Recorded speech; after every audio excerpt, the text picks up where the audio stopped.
Hello everyone, how's it going? My name is Dan the Tutor, on a mission to become the world's greatest tutor. In today's video, we're going to be looking at work in physics, but the calculus side of it. So yes, calculus is in physics. A lot of times in physics, we kind of just ignore those and just go for the simple algebra version of the formulas. But this time, I'm not taking any shortcuts. We're going to be talking about the calculus definition of work. So let me just give you the formula. Work, W, is equal to the integral from x1 to x2 of f of x dx. Now let me explain what all of these variables are. x1 and x2 are just two different distances. So in other words, the problem needs to tell you from where to where in distance, not in time. Work actually does not care about time at all. Power does, but not work. F of x is going to be your force function. Yes, that's right. Force can be a function. And notice it is a function with respect to distance, not with respect to time. And finally, dx is just what we cap off integrals with. It represents an infinitesimally small amount of distance, but ignore that because that's kind of technical. And so to prove that this equation works and that I'm not full of crap, we're actually going to be using this definition of work to actually find the work in a spring. And I'll even give you the answer right now because this is something they give you in class. The work done by a spring, same as the energy of a spring, is equal to 1/2 kx squared. Or sometimes you'll see 1/2 k delta x squared. Where k is the spring constant, that's how stretchy or loose the spring is.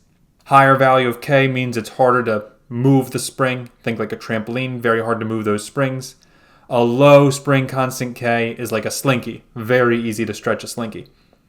And then x or delta x is our stretch distance. Not the length of the spring, but how much we are compressing or stretching it, that amount. And so to derive this formula, I'm basically going to give you two pieces of information. Number one, I'm going to give you the force equation for a spring, which is just negative kx. Now, there's a lot of times in physics where I will purposely ignore that negative sign, but whenever it comes to math and calculus, it's a good idea to keep it in there, so that's what I'm going to do. And we are going to be stretching this spring by a distance of x meters, which, by the way, this x is technically different than that x, because this x is a variable, while this x is a constant. So let me actually, for your convenience, change the letter x to a letter like a. So we are going to be stretching by a distance a. Maybe I'll call it capital A for amplitude. How's that? Much better. So let's set up the integral for work. It's going to be the integral from the first distance, which if you write a, you're missing the point. You're not starting at a. Where are we starting at? I know it doesn't say in the problem, but we're going to be starting at 0 because you always start at 0. And then the top bound, that's what we're stretching to, capital A. Inside the integral is going to be my force function, negative kx, and then we just cap it off with the dx. So now watch how I'm going to solve this with some calculus magic. First of all, we notice the variable is x. In other words, k is not a variable, which means I can move the negative k actually out in front of my entire integral, which is a very good idea, and you're allowed to do that with any letters who are not x in this case. Now we look at this integral and we say, hey, I know this integral. This is a very easy Calc 1 integral. It's just going to be x squared over 2 with bounds from a to 0. And so then the last thing we do is we just have to plug in first a for x and then subtract when we plug in 0 for x. Hopefully that makes sense. And this is eventually going to simplify to a final answer of negative k a squared over 2, which of course looks nothing like what I said, 1/2 kx squared, but let me explain why it's actually the same thing. So first of all, this 2 in the denominator can go out in front, so negative 1/2 k a squared. Remember what I said earlier? A is how far we're stretching, and x, I know it's a variable, but it's also how far we're stretching. A is a constant, x is a variable. In other words, when I say 1/2 k a squared versus 1/2 k x squared, I'm technically talking about the same thing. It's like if you call your grandmother Janice or if you call her grandma. They're both referring to your grandmother. And so which one's right? They're both right. It depends on what the problem's asking for. If the problem gives me A, I'm using A. If the problem gives me X, I'm using X. If the problem gives me a number, then I'm using a number. And so this looks about the same, but what about this negative? And the answer is the negative sign does belong there. It does.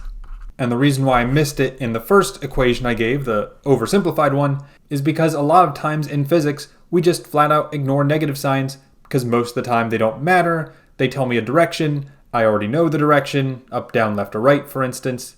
But when it comes to the calculus side of physics, we really can't ignore those negative signs.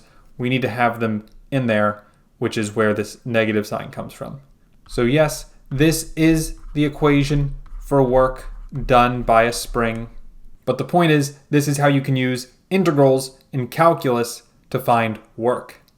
So for instance, we can do another problem with this. This one you can do on your own. If I give you a force function, let's say I'm pushing a block across a table, and the force function is equal to 100 minus 20x. This is units of newtons, let's say. And I want you to find the work done as you push the block 4 meters. So go ahead, pause the video, give this a try, and when you're ready to see the answer, you can unpause. Okay, so the first thing I'm going to do is I'm going to rewrite the formula. Work equals the integral from x1 to x2 of my force function dx. I already know most of these variables already. For instance, the starting point is 0, as always. The ending point will be 4. The force function is 100 minus 20x, and then we're just going to solve this integral. So this integral, hopefully you know how to solve integrals. The integral of this will be 100x minus 20x squared divided by 2, which is really going to be 10x squared. And then this time it's going to be evaluated from 4 to 0, which means I'm going to be plugging in 4 first and then subtracting when I plug in 0. And so then the rest of this problem is really just algebra. And so luckily the entire 0 part will just become 0. That's nice. And so I just have to worry about 100 times 4, 400, minus 10 times 4 squared, 16, 160. Looks like I'm going to get a final work of 240, and the units are joules for work. And there we go. That's how we do it. Not too bad. Okay, but now there's one more thing we got to talk about before we end the video today, and that is, of course, if we have a graph. So this would be a graph of distance versus force, which would look like this: x, distance, and the y variable is f of x, force. And you can have a force function that maybe looks something like this, let's say. And if I give you enough numbers here on this graph, I can ask you to find the work. And all you need to know whenever you're given a graph in physics, most likely you're either going to be finding the derivative, in other words, the slope, or the integral, in other words, the area. And so since the definition of work has an integral in it, I want you to know that work with a graph is always equal to the area. In other words, can you find the area of a triangle? You don't even have to use calculus for that. You can just use geometry from 2nd grade to find the area of a triangle, or whatever shape it is.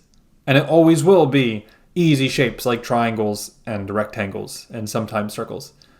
So having said that, let's see if you can do this one. Okay, here's my graph of x versus force, f of x. Let me give you some values now. Okay, there we go. So in other words, I start pushing the object with 20 newtons, and as I push it 10 meters, I eventually increase my force to 50 newtons. That's what's going on here. My question is, I want you to find the work. So you can go ahead, pause the video, think about this for a minute, and when you're ready to see the answer, unpause. Okay, so all we got to do is find the area of this shape. It would be a really good idea if you broke this up really into 2 shapes, a rectangle here on the bottom and a triangle here up top. And again, we're not even really using calculus for this.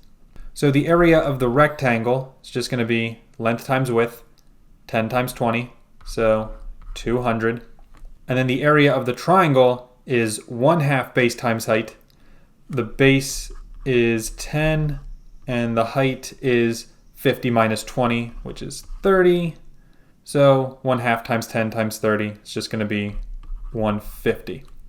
And then if I want to find the total work, just have to add these two quantities together.